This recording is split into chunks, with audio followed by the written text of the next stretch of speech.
j'espère que vous allez bien. La suite logique de la dernière vidéo sur la climatisation, donc le ventilo. Aujourd'hui, on va parler de la clim, en fait, de la recharge de clim, surtout. Donc, je vous ai ramené des bonbonnes de gaz, de quoi recharger, etc. Je vais tout vous expliquer. J'ai ramené des accessoires, machin, les lunettes UV, etc. Donc, en fait, on va répondre à une question très simple. Est-ce que vaut mieux recharger soi-même la clim ou aller chez un professionnel? Donc, je vais répondre à cette question. Donc, pour faire simple, donc le programme, donc je vais vous expliquer un peu le fonctionnement d'une clim sur une voiture, les différents types de gaz qu'on a, et on va aller au but du sujet, c'est-à-dire cette bonbonne de gaz, est-ce que c'est bien de le faire ou pas? Donc je vais vous donner mon avis personnel, après chacun fait ce qu'il veut, comme à chaque fois. Et puis voilà, je vais faire un tuto très simple pour le faire sur la E38, parce que je vais vous expliquer pourquoi je vais le faire sur la E38. Et puis voilà, allez, c'est reparti.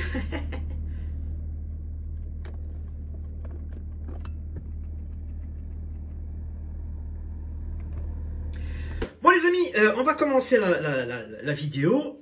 Donc comme vous me connaissez, hein, donc quelques propos liminaires, hein, vous savez très bien que j'aime bien expliquer avant de faire le tuto, etc.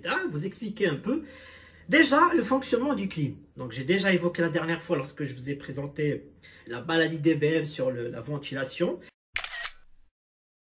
La clim c'est très simple, donc vous avez un compresseur du clim. Ça, le compresseur. Dans le mot compresseur, il y a compressé. Donc, il va comprimer un gaz. Ce gaz-là, il va devenir très chaud. Il va passer par un condenseur. Un condenseur, c'est quoi? C'est comme un radiateur. Donc, il va passer par ce condenseur. Il y a tout un circuit. Il va devenir liquide. Et du coup, il y a un échange thermique avec la ventilation. Le gros ventilo que j'ai devant moi. Et ce liquide va devenir très froid, donc il va passer par un autre circuit, il va passer par l'évaporateur. L'évaporateur, avec un petit ventilo qui vous envoie de l'air, l'air passe par l'évaporateur, et là vous avez de l'air frais. Donc j'ai essayé vraiment de schématiser très simplement comment ça fonctionne.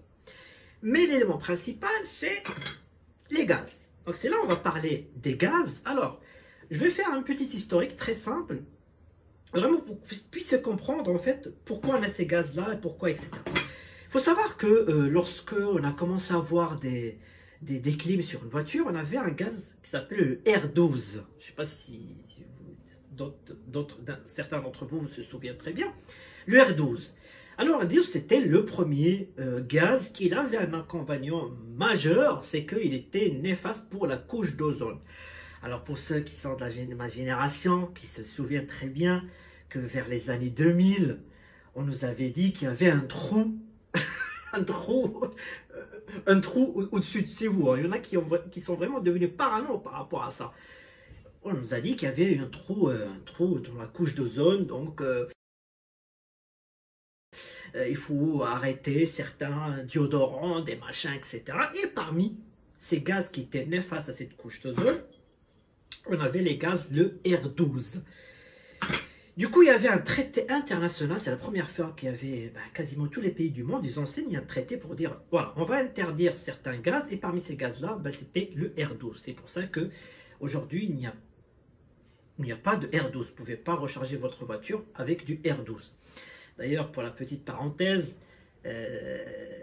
à l'époque, on nous disait qu'il y avait un trou dans l'ozone.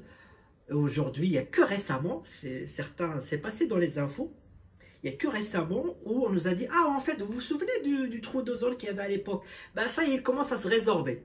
Bon, ok, bon, tant mieux, hein. Donc en fait, ce gaz-là, voilà, il n'était pas inflammable, mais il était néfaste pour la couche d'ozone. Bon, il a été remplacé par le gaz qu'on appelle le R134. Le R134 qui a vraiment, depuis toutes les voitures quasiment, ont eu le R134 depuis que, parce qu'à l'époque, hein, R12, la clim, celui qui avait la clim, c'est celui qui avait une voiture très chère, hein, Rolls-Royce, machin, les vieilles Mercedes, voilà, c'était quelque chose qui n'était pas accessible à tout le monde. Et du coup, le R134, quand la climatisation commence à se démocratiser, entre parenthèses, on a eu le R134. Moi, j'ai connu que le R134, donc j'ai jamais connu le R12. Le R134, c'est un gaz qui était pas inflammable aussi. Et par contre, il est aussi pas bon pour l'environnement. Bon. On a remplacé quelque chose qui n'efface pas la couche d'ozone. Par contre, on a remplacé avec quelque chose qui, pour les effets de serre, réchauffement climatique, bon, vous connaissez la musique. Hein.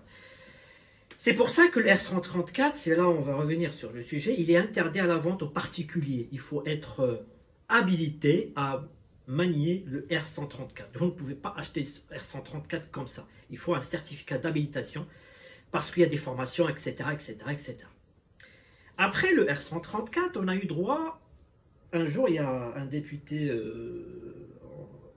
européen qui a dit « Ah, R134, c'est pas bon pour l'environnement. On va le remplacer par quelque chose d'un peu mieux que le R134. Ça s'appelle le R123-4. Je l'appelle comme ça. Après, voilà. Chacun l'appellera comme il veut.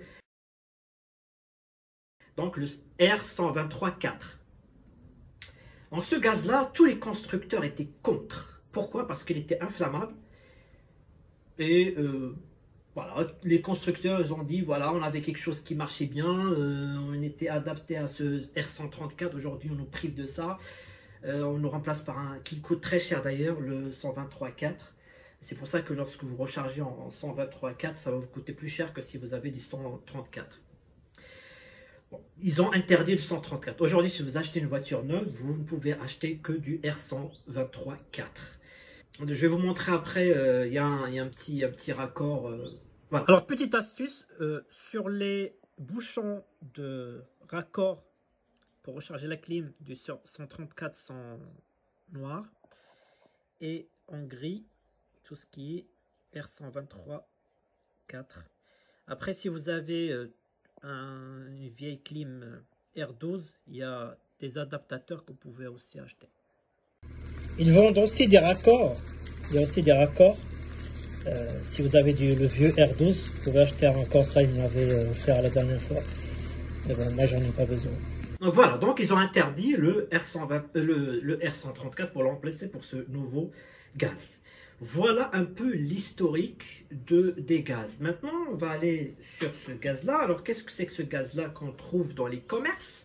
Vous pouvez taper sur Internet.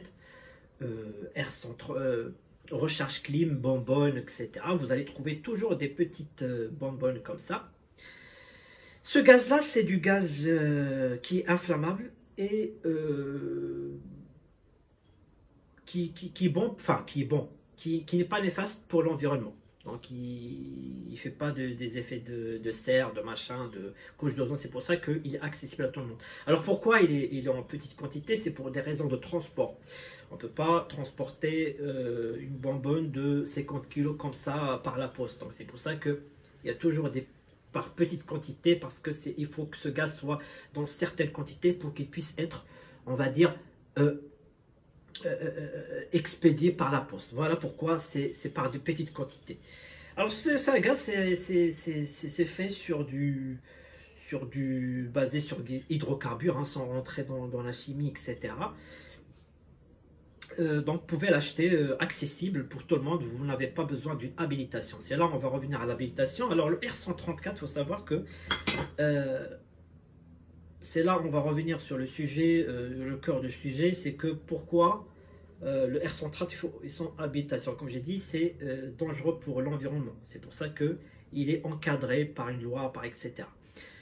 C'est pour ça qu'on ne peut pas jeter dans l'atmosphère le R134 comme ça. C'est pour ça que lorsque vous allez chez un professionnel, et c'est là où je souligne que le professionnel, lorsqu'il vous recharge la clim, il a l'obligation de voir si vous n'avez pas une fuite avant de vous recharger. Il n'a pas le droit de recharger, c'est la loi qui le dit. Pourquoi je dis ça? Parce que j'ai déjà raconté l'histoire sur mon autre chaîne. J'avais acheté ma première Mercedes, j'avais besoin d'une recharge clim, je suis allé chez Fer comme tout le monde. À l'époque c'était 59 €, machin, 49 €, vous savez, à l'époque on avait des promos comme ça, même aujourd'hui. Et les professionnels, je suis désolé, hein, il y a 1 sur 2 qui ne fait pas ce contrôle d'étanchéité parce qu'ils savent très bien qu'une voiture sur 2, elle a une micro-fuite. Voilà. Donc il fait l'aveugle, il recharge, comme ça il peut être payé, vous partez alors que vous avez une fuite. Donc ça m'est arrivé avec cette Mercedes, j'ai rechargé la clim. 2 jours après, j'ouvre le capot, je vois qu'il y avait une fuite au niveau de la bouteille déshydratant. J'avais une petite fenêtre, un petit voyant, une petite fenêtre, on voit que c'est fissuré, donc il y avait du gaz qui sortait. Il faut savoir que les gaz, ils ont un traceur vert, c'est pour ça que j'ai ces lunettes, on reviendra après. Et j'ai vidé mon gaz en 2 jours. Donc j'ai sorti le texte de loi, je suis allé voir ce professionnel que je connaissais pas parce que j'étais juste de passage dans cette ville. J'ai dit écoutez monsieur, je suis désolé, vous n'avez pas fait ce test d'étanchéité. Ah bon, comment? J'ai dit monsieur, c'est la loi. Donc j'ai dit écoutez, moi j'ai changé la bouteille déshydratante, la voilà, vous pouvez voir, il y avait une fissure, vous ne l'avez pas contrôlée. C'est dommage pour vous, mais il faudra me recharger la clé. Ça, c'est la loi. Si vous avez un problème et que vous n'avez plus de gaz, revenez voir votre professionnel avec le texte de loi et vous lui dites rechargez-moi la voiture parce que vous n'avez pas fait le test d'étanchéité. Et ça, c'est obligatoire. C'est pour ça que je vous ai dit qu'on ne vend pas le R134 à n'importe qui. Il faut que ça soit habilité. Il y a des formations qui vous disent on n'a pas le droit de rejeter le R134 comme ça. Il faut vérifier qu'il n'y a pas de fuite, etc., etc., etc.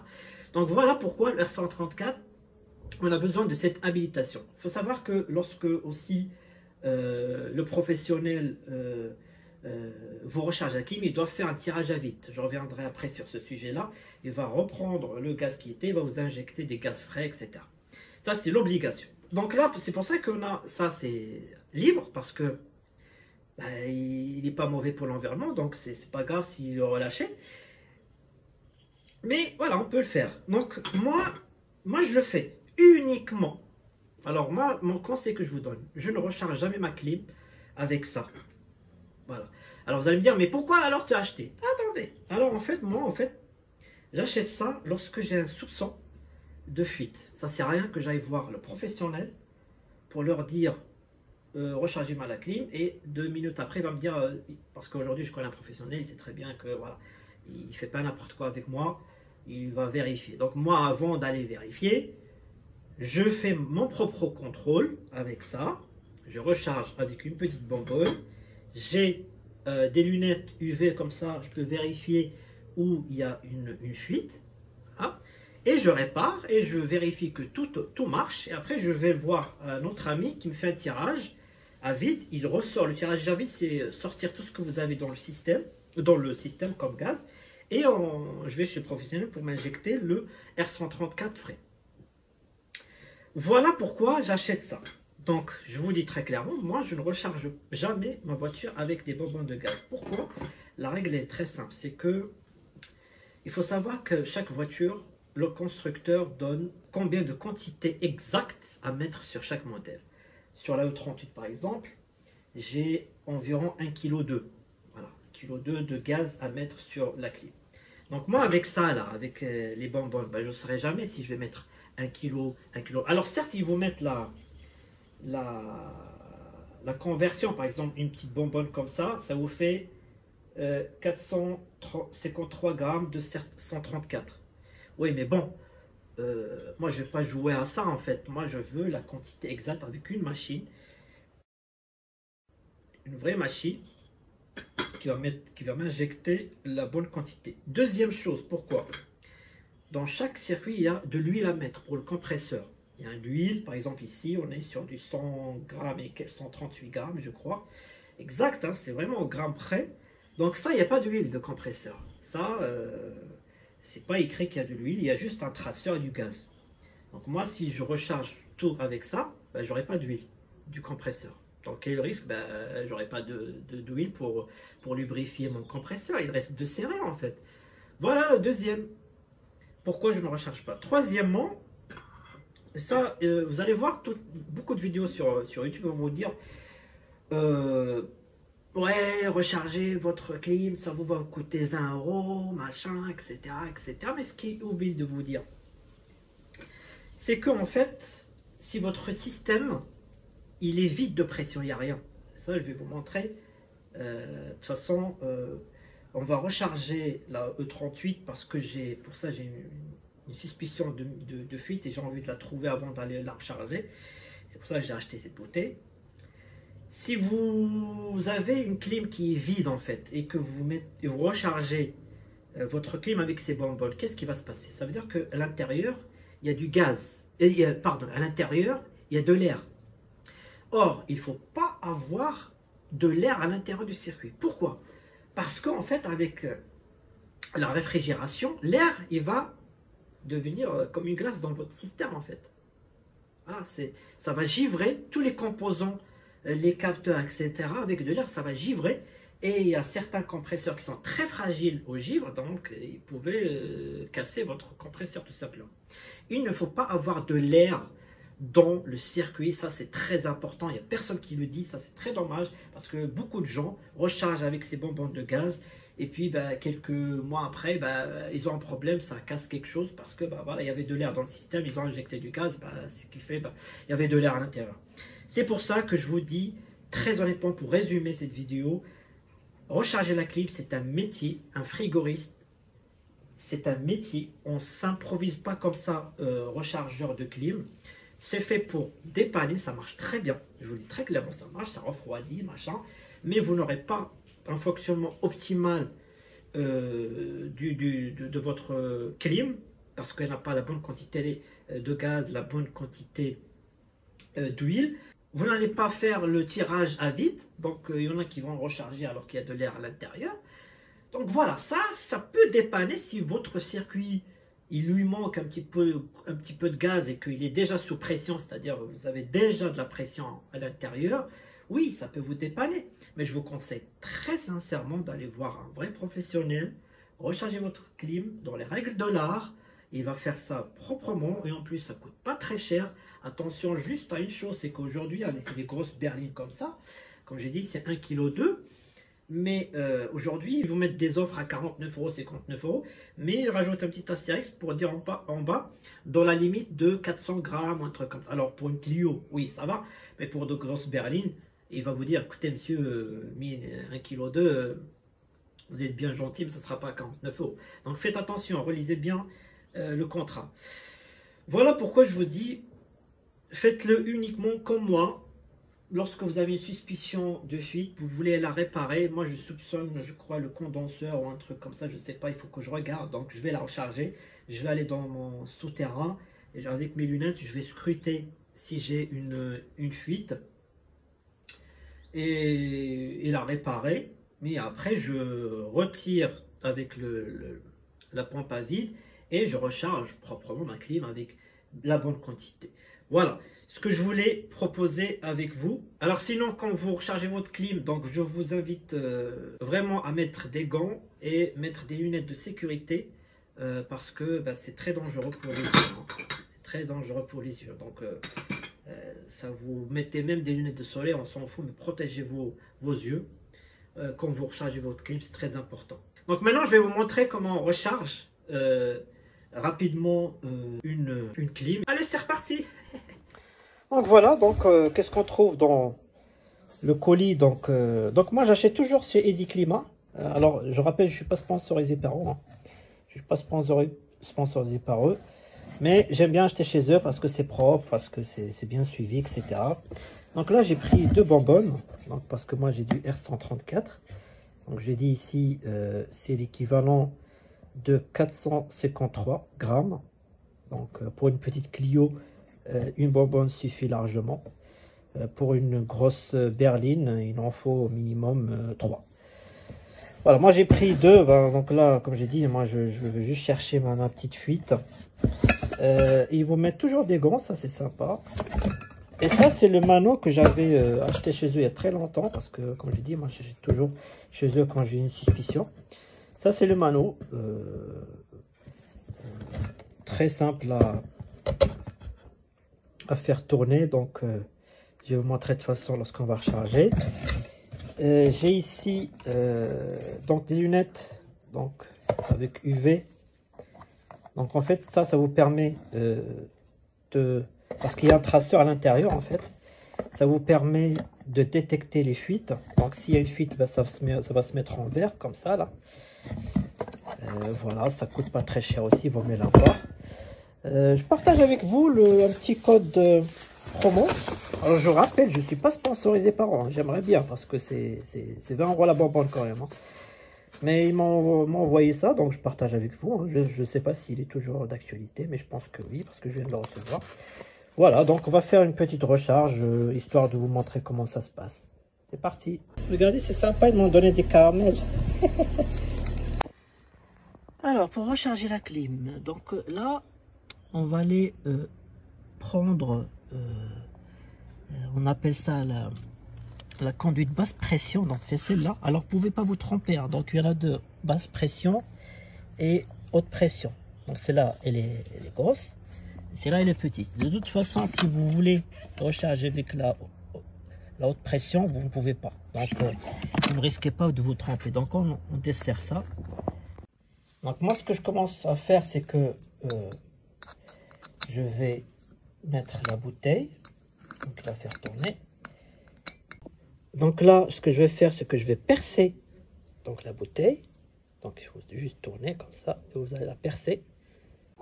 Ce que je fais aussi, c'est que je vais ouvrir un petit peu, histoire de faire évacuer donc l'air qui se trouve ici. Ça, c'est très peu de personnes qui le font.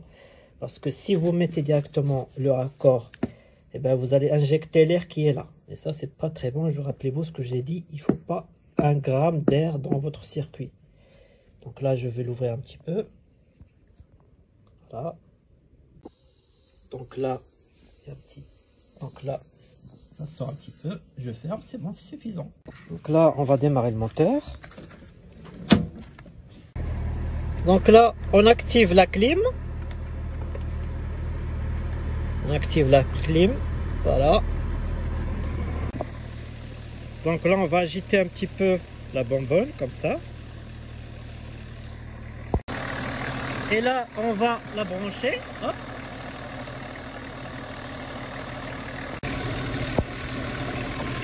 Donc là, on voit que j'ai quasiment pas de pression parce que mon circuit est vide. Donc l'objectif, en fait, c'est que vous rechargez jusqu'au max du verre, donc vers les 50 là. Voilà. Mais comme moi j'ai une quantité de 1200, je pense que je vais arriver avec une seule bonbonne. Je pense que je vais arriver vers 30. L'objectif, comme je dis, c'est d'activer le circuit de clim. Comme ça, je peux vérifier moi où se trouve cette micro-fuite. Voilà, donc maintenant, moi, je vais vous montrer comme si vous allez recharger. Donc, tournez toujours la bouteille comme ça. Vous l'agitez un petit peu. Et là, vous allez commencer à ouvrir. Donc là, je vais mettre mes gants quand même. Et là, vous commencez à ouvrir tout doucement. Voilà, tout doucement, ça va recharger. Hop là. En bas, c'est pas facile de tenir avec la main et voilà, avec une seule main, mais voilà. Donc là, ça commence à recharger.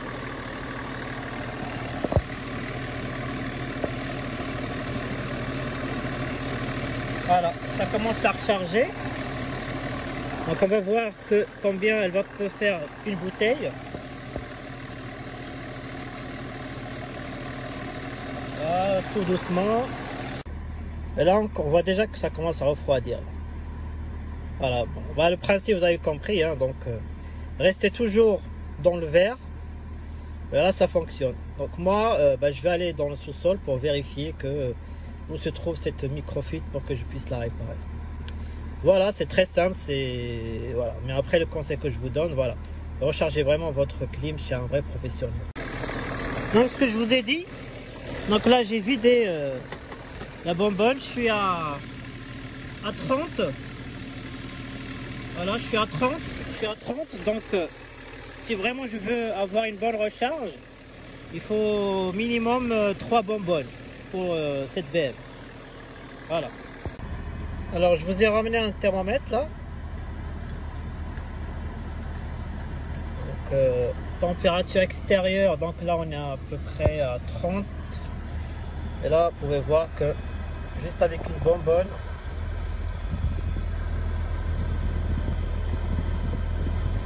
On accélère un petit peu pour faire tourner bien le gaz.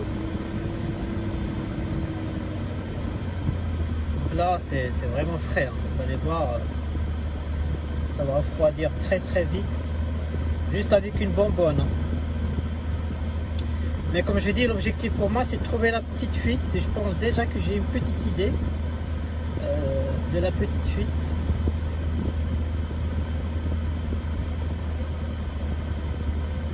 Allez, 21. Oh là là, qu'est-ce qui t'arrive, toi? Oh.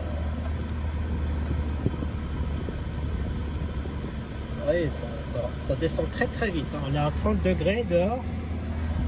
Voilà, 18. Là, on commence déjà à voir quelque chose de sérieux, quoi. 16 degrés. Voilà, 16, 6. Là, on est bon, là. Là, c'est très très frais.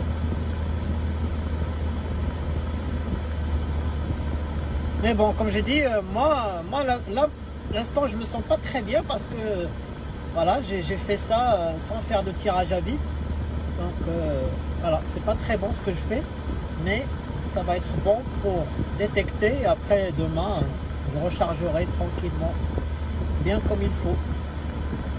Voilà, ça descend quand même, hein, pour une petite bonbonne, ça va, hein. Voilà. Ah, je crois que j'ai une petite idée pour ma microfit. Ça doit être ça. Ça doit être ça. Ah bah enfin, je suis content que ça soit juste ça parce que si c'était le condenseur, là il faut tout démonter. Franchement, c'est. Donc si c'est juste ça, c'est pas grave. Je vais tout changer. Donc je vais vérifier tout à l'heure au parking souterrain. Mais c'est juste ça. Je vais tout changer. Ça coûte rien. C'est une bouteille déshydratant. Voilà, je vais changer tout ça et puis tout va rentrer dans l'ordre. Et on fera une bonne recharge digne de ce nom. Voilà, voilà. Donc là, ça pointe à 14, c'est pas mal. Pour une bonbonne, c'est pas mal. Donc voilà, quand on demande que 16, ça nous sort 14. Pour une bonbonne, c'est pas mal, mais c'est pas suffisant. Donc là, il faut que j'accélère un petit peu pour que ça baisse.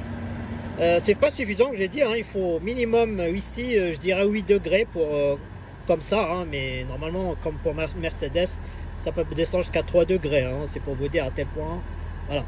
Donc, mais bon, l'objectif, c'est déjà détecter une petite fuite. Donc, je vais aller dans le garage pour vous montrer un petit peu. Voilà, mais pour une bonbonne, c'est pas mal. Mais comme j'ai dit, ça marche. Si je mets 3 bonbonnes, ça marchera encore mieux. Mais bon, c'est pas l'objectif. Donc là, je suis arrivé au sous-sol pour voir cette micro-fuite, pour voir d'où elle vient. J'ai oublié juste de dire, en fait, parmi les arguments où il faut pas recharger avec ça, c'est pas homologué. Le constructeur n'a pas homologué ce gaz et normalement vous n'êtes pas censé faire ça. Voilà, aujourd'hui c'est comme ça, c'est la loi, on n'a pas le droit. Donc quel est le risque? Vous savez, quand il y a un accident, malheureusement l'expert, son job c'est de trouver la petite faille qui fait que, pour essayer de vous indemniser le moins, c'est son travail, c'est comme ça. S'il voit que vous avez mis d'un gaz qui n'est pas homologué, il risque de... Voilà. C'est comme l'éthanol en fait. Ceux qui mettent l'éthanol sans faire de modification, de carte grise, que ce soit homologué, etc. Le jour où ils sont pris, hein, c'est comme ça. Hein. On n'a pas le droit aujourd'hui de mettre de l'éthanol si on ne modifie pas la carte grise. C'est la règle, c'est point. Il ne faut pas chercher. Voilà, c'est comme ça. C'est pareil. On n'a pas le droit de mettre de ce gaz-là, c'est pas homologué.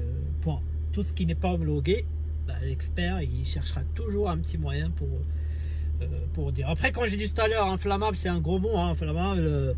Alors normalement, ce gaz, il s'inflamme à partir de 700 degrés, si je ne dis pas de bêtises. Alors que le nouveau gaz qu'ils nous ont mis, c'est un peu moins. Donc voilà. Il y a une étude qui a été faite par American Safety Consulting Engineering. Ils ont étudié un peu les gaz de ces bonbonnes-là. En ce qui concerne les incendies, ça c'est ce qui est plus important, le risque de blessure est faible par rapport à tous les risques qu'on encourt. Vous savez, dans les voitures, on a l'huile, on a l'essence, on a le diesel, tout ça, les amis. Voilà, tout ça c'est inflammable. Mais il y a moins de risques avec les gaz de ces bonbonnes. Ils disent aussi que on a plus de chances d'être frappé par la foudre, ça c'est marrant, que d'être blessé par ces gaz. Dans le cas de collision frontale avec un tiers, la fuite pourra subvenir dans le compartimentaire, mais les chances de combustion sont faibles en raison d'improbabilité de sorte d'ignition et du volume restant. Donc les risques estimés d'incendie et de blessures causés par les frigorigènes liquides sont si bas par rapport aux autres risques. Les sinistres, les risques de blessures dans l'optical est mentionné faible parce que les composants de la condition sont robustes, généralement isolés, etc. Il n'y a plus de sources crédibles d'initiation dans l'habitacle. La chaleur éventuelle d'explosion n'aurait pas assez d'énergie pour engendrer une blessure mortale, etc. etc. Et j'ai aussi vu ça, donc là, l'auto-inflammation de ces gaz-là, des bonbons, c'est à 891, c'est quand même très élevé, mais, que je vous ai dit, hein, le nouveau gaz qu'on a maintenant sur les voitures, il est à 400 degrés. Voilà, donc. Une chose aussi que j'ai pensé, c'est pourquoi une petite bonbonne de gaz comme ça est équivalent à 400 grammes de 134. Ben, en fait, c'est très simple, c'est que les molécules de ce gaz-là, ils sont plus gros que les molécules de 134. Voilà pourquoi l'explication. Donc normalement, si vous avez une toute petite fuite, avec ce gaz-là, normalement, ça ne devrait pas fuiter. Mais bon, ça, c'est la théorie. Voilà ce que je voulais dire. Donc là, je vais vérifier la petite micro-fuite. Il faut savoir aussi, c'est que l'étanchéité de la clim, normalement, ça devrait pas avoir de fuite. Hein. C'est comme ça. C'est vraiment très bien. C'est un travail, c'est fait pour pas que ça fuite. Comme je dis, le 134, les constructeurs doivent faire en sorte pour que ça ne fuite pas. Donc là, c'est étanche. Normalement, vous ne devrez pas recharger tous les ans ou tous les 2 ans. Voilà, c'est lorsqu'il y a un joint qui est mort ou un truc comme ça. C'est pour ça le conseil, faites tourner votre clim hiver, été, à chaque fois que vous avez l'opportunité, faites tourner la clim. Parce que la clim, comme je dis, il y a ici par exemple des 100 et quelques grammes d'huile. Ben, c'est ça qui lubrifie tous les joints, etc. Si vous ne la faites pas tourner, ben, les joints vont sécher et du coup vous allez avoir la fuite. Donc normalement, ça ne devrait pas fuiter. Hein. Une recharge, ça devrait durer des années. Hein. Moi, j'ai la Mercedes, depuis que je l'ai rechargée, ça fait des années. Je n'ai pas besoin de la recharger. Je ne vérifie pas de temps en temps la pression. Voilà, je n'ai pas besoin. Toutes les voitures aussi, voilà. C'est rare que je recharge la clim. Là, par exemple, quand je l'ai acheté, bah, je savais qu'il y avait une micro-fuite. Voilà, donc je suis en train de la recharger. Le jour où je vais la trouver, je vais la recharger une fois. Voilà. Bon. Voilà, je vais vérifier une petite fuite. Allez, c'est parti. Donc là, je suis dans le noir. C'est normal. Vous ne voyez rien. C'est fait exprès. C'était juste pour vous montrer que j'ai trouvé la petite fuite. Là, je ne sais pas si vous voyez. Donc là, il détecte ici, là. Comme je l'ai dit tout à l'heure, j'avais un soupçon sur la bouteille déshydratante. Voilà. Là, je ne sais pas si vous voyez. On peut voir. Voilà, regardez. Vous avez vu? Voilà. Je l'ai trouvé la petite fuite. Je suis très content. Voilà, donc la bouteille a changé et puis c'est reparti. C'est bizarre parce que, comme je l'ai raconté l'histoire, c'est comme un Mercedes. C'était la bouteille. Là, on voit bien, hein, donc on voit bien que... Là, vous voyez à travers les lunettes, hein. C'est pour ça. Avec le laser et avec les lunettes comme ça, vous pouvez voir ici. Là, on voit bien que... Voilà, oh là là. Voilà, il faut changer tout ça. Et puis, dès que je change ça, bah, je vais commander une. Et je vais aller faire un bon tirage à vide. Je sors tout ce que j'avais mis. Et je mets du bon gaz tout frais. Voilà, voilà. À bientôt le 007. Tu vas avoir un bon gaz tout frais. En attendant, un petit peu de culture. Écoutez bien, chant des oiseaux. J'adore les oiseaux. C'est le bruit-en-juin, celui-là, qui chante. Écoutez. Magnifique. Clim rechargé. Merci, Beltramelli. Bon les amis, j'espère que cette vidéo vous a plu. N'hésitez pas si vous avez des questions, commentaires. Et je vous dis à très bientôt pour des nouvelles vidéos, nouvelles aventures. Allez, salut. Salut là, le 38.